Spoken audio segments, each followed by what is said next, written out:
Hey guys, thanks for tuning in.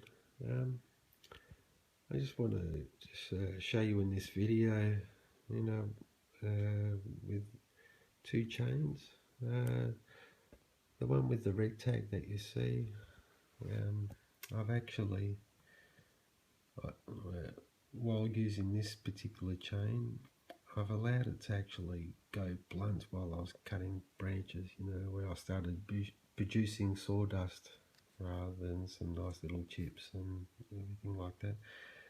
And so over the course of time, these little rivets that you see here have just basically opened up, and I've got a lot of a bit of play, and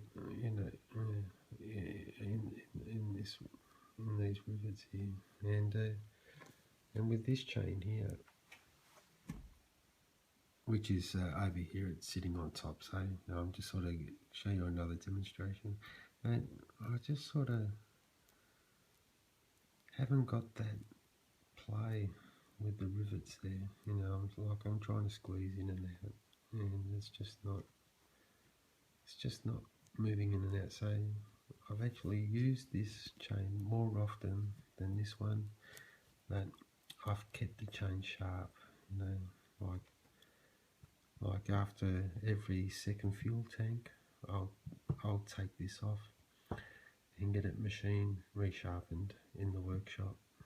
And where with this one, I just basically allowed it to go so blunt, unfortunately. And I'll show you another little demonstration here where I'll just put the drive links over on this side directly on top of each other, and there, I think I've got it. So that chain's not sitting perfectly on top of one another further down the line. So I'm just sort of readjusting. I'll try again. I just got to lift it up.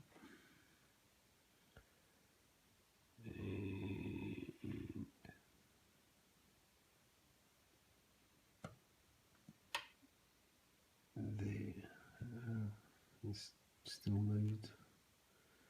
Anyway, hopefully I can sort of show you that as I'm you can see that they're sitting over one another, but now the bottom drive links are just a little bit more forward than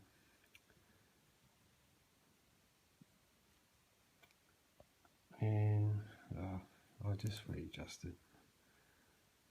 I'll start again. I'll go back over here. And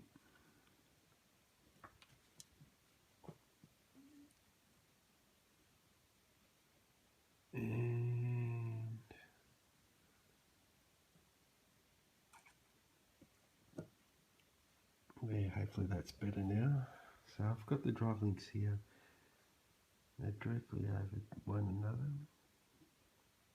and then as I'm moving along the chain, see the bottom one, that they're a little bit more forward than the top one, and then it just becomes so prevalent, and that's where you don't want that to happen. Like you can actually start doing some serious damage to the sprocket, which I have done. In my first year of ownership, I was just sort of a bit reckless and careless in using the chainsaw. I just allowed it to go blunt, and then I ended up having to change the sprocket, unfortunately. hopefully this has been of some assistance to any of you guys that are watching this, and hopefully I'll see you in another video. Okay, cheers, bye.